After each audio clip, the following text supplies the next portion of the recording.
శ్రీమాత్రే నమః. హిందూ బంధువులందరికీ నమస్కారం.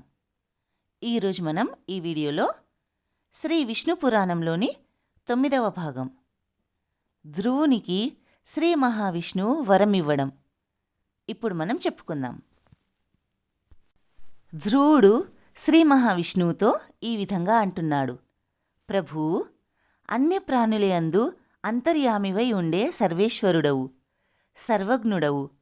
నీకు నా కోరిక చెప్పడం సముచితమా? నీ ఆజ్ఞను అనుసరించి మనవి చేస్తున్నాను, చిత్తగించు. నా తండ్రి కొలువులో గద్దెపై ఉండగా నేను వెళ్ళి తండ్రి ఆసనము మీదికి చెయ్యి చాచగా నా సవితి తల్లి వారించి అక్కడ కూర్చునడానికి నా కొడుకు అర్హుడు కాని నువ్వు కావు పో అని పరుషంగా అన్నది. ఆ మాటకి నేను కించపడి, లోకేశ్వరుడవైన నీ వల్ల అత్యున్నతమైన దివ్యపదం పొందాలని దీక్షపట్టి ఇలా వచ్చి నిన్ను ఆరాధిస్తున్నాను. కాబట్టి నా దీక్ష సఫలం చేయవలసింది అని వేడుతున్నాను. అదే నేను కోరే వరం అని అనగా, ధ్రువుని మాట విని శ్రీ మహావిష్ణువు కరుణారసభరిత హృదయుడై ఈ విధంగా అన్నాడు: రాకుమారా, పూర్వజన్మమున నువ్వు ఒక బ్రాహ్మణుడవు. వేదశాస్త్రాలు చదివి కులాచారం తప్పక తల్లిదండ్రులను అతిభక్తితో సేవిస్తూ జపాదులతో నన్ను ఉపాసిస్తూ మనస్సు నాయందే ఉంచి ప్రవర్తిస్తూ ఉండేవాడవు. అలాంటి నువ్వు ఒక రాజుకి మిత్రుడవై అతని వైభవముతో సమాన వైభవం కల ప్రభుత్వం కోరి ఈ జన్మలో రాజనందనుడవై జన్మించావు. బాలుడవై ఉన్నా మాకు నచ్చిన భక్తుడవై ఎనలేని దీక్షతో తపస్సు చేసి మహాపుణ్యుడవయ్యావు. నీ కోరిక నెరవేరేట్టు నేను వరమిస్తున్నాను, విను. దేవతలకు, గ్రహాలకు, నక్షత్ర తారాగణములకు పైన ధ్రువస్థానమున్నది. అది నీకు ఇస్తున్నాను. ఆ దివ్య పదమందు నీ తల్లితో నక్షత్ర రూపాన కల్పాంతం వరకు ఉండు. కల్పాంతమందు మోక్షమిస్తాను అని ఆనందంగా పలికి శ్రీ మహావిష్ణువు అంతర్హితుడయ్యాడు.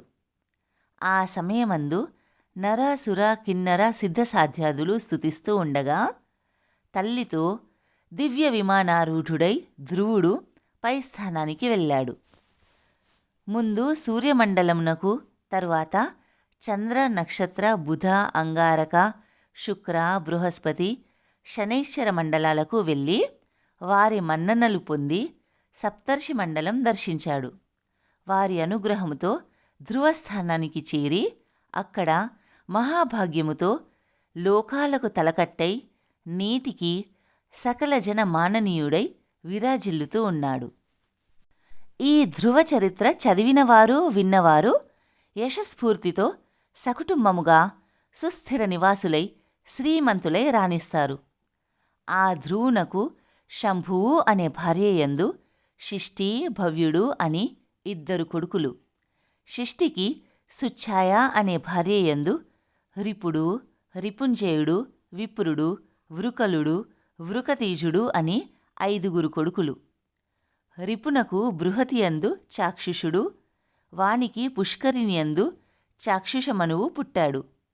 వానికి సద్వలయందు ఊరుడు, పూరుడు, శతద్యుమ్నుడు, తపస్వి, సత్యభాక్కు, శుచి, అగ్నిష్టోముడు, అతిరాత్రుడు, సుద్యుమ్నుడు, అభిమన్యుడు అని 10 మంది కొడుకులు పుట్టారు.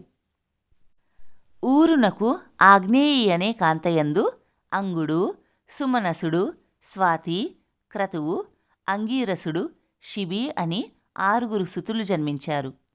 వారిలో అంగునకు సునీధ అనే ఇల్లాలియందు వేణుడు అనే కొడుకు పుట్టాడు. ఆ వేణుని కుడి భుజమును మునులు మధించగా దాని నుండి పృథువు అనే కొడుకు పుట్టి సాటిలేని భుజ విక్రమముతో రాజలోకమును వశపరుచుకుని నేలనేలిన చక్రవర్తి అయి భూమిని గోవుగా చేసి పాలు పితికి ఆ పాలతో సచరాచర భూతకోటికి సంజీవన స్థితిని కలిగించాడు అని చెప్పగా శిష్యుడు గురువుకు నమస్కరించి, గురుదేవా, మునులు వేణుని భుజం మధించడం, పృథువు జన్మించడం, ఆ రాజు భూమిని ఆవుని చేసి పిదకడం, ఈ విషయం విస్తరించి చెప్పవలసింది అని అడుగగా పరాశరముని ఈ విధంగా చెప్పసాగాడు. శ్రీ విష్ణు పురాణంలోని 9వ భాగం సంపూర్ణం. దేవాదిదేవుడైన శ్రీ మహావిష్ణువు యొక్క కృపాకటాక్షాలు, ఆశీస్సులు సదా మనందరిపై ఉండాలని కోరుకుంటూ స్వస్తి.